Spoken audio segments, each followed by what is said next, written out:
How's it going, fellow traders? It's Magic Trader here, and this is the CFTC report for August 6, 2019. Here were the positions held by the institutions as of that date. And so let's begin by taking a look at gold. Alright, so what do we see here? So as this candle was consolidating here, we see that the institutions increased their long positions from 312,000 to 350,000, which is a massive increase. So what does that tell us? That tells us that they're starting to get very aggressive with their long positions. You can see that their short positions aren't doing much at this point, and long exposure is up at 86%. We're also getting very close to a supply zone where we are anticipating a move to the downside to occur from. So far everything is looking perfect for a continued move to the upside. Next we have oil.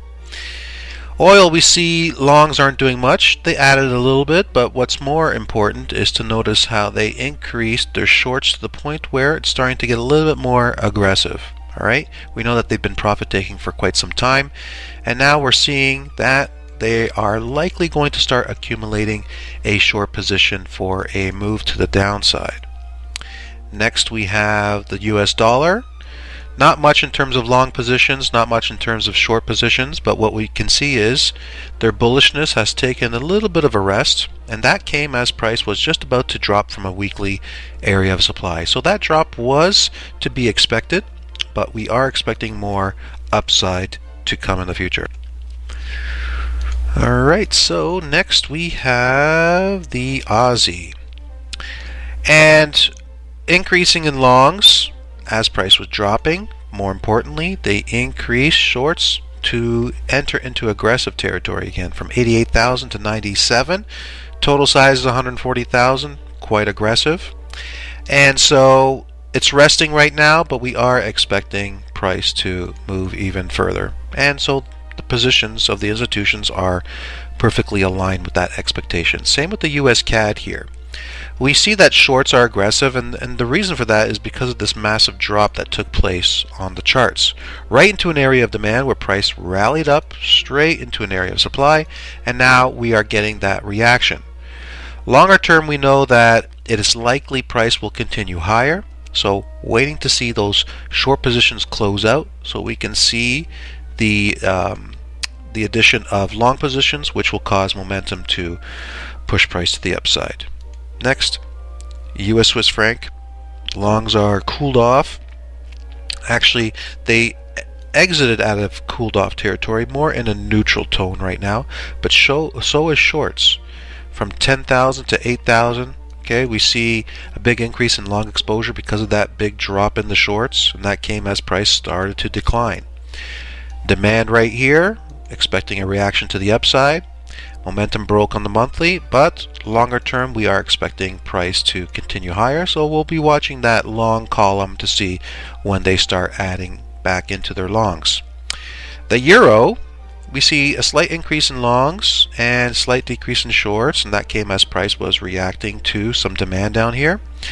We have since seen price rally into a weekly area of supply, which we were expecting to see a drop from, and it has indeed taken place.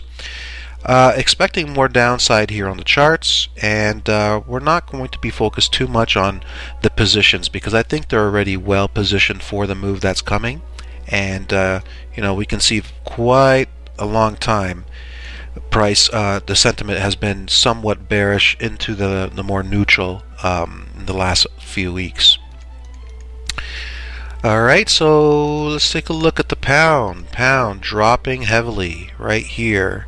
This data represents that. They increased shorts from 131 to 147, and now we see shorts are aggressive. 147,000. Look at the total size, 192,000. Very aggressive. What does that mean? They are on a mission to push price lower. There is some demand lower that we're expecting a move upwards from, and I believe that's already begun. So, very bearish with their sentiment. But we have to be careful getting in short when they're extremely bearish like this. When they're extremely bearish, they tend to take profits on those positions, and that will cause price to move upwards. US dollar, Japanese yen, shorts are aggressive, and that comes as price was dropping here. We were expecting that. We're also expecting price to drop even further. So we are anticipating short positions to continue on the increase. But so far, what we're seeing with the positions is perfectly aligned with what we are expecting to see on the charts. And last but not least, we got the Kiwi dollar, and we see an increase in longs, an increase in shorts. That was as price was dropping. So price broke through this weekly area of demand. We are expecting price to go even further. So we are anticipating to see these numbers get back up here as the weeks pass. All right, ladies and gents, that's your August 6, 2019 positions held by the institutions. And have yourself a good one. If you have any questions, visit www.whiteoakfx.com. And just to let you know, tomorrow we're going to have a special open house at the university tomorrow. So you can find the link on our Twitter page, which is WhiteOakFX, at WhiteOakFX. There's a link there to register tomorrow morning, Eastern Standard Time, 10 a.m. You can join us. We'll do a little tour of the university and show you what's on the inside. All right? If you have any questions, again, email me. If not, we'll see you later.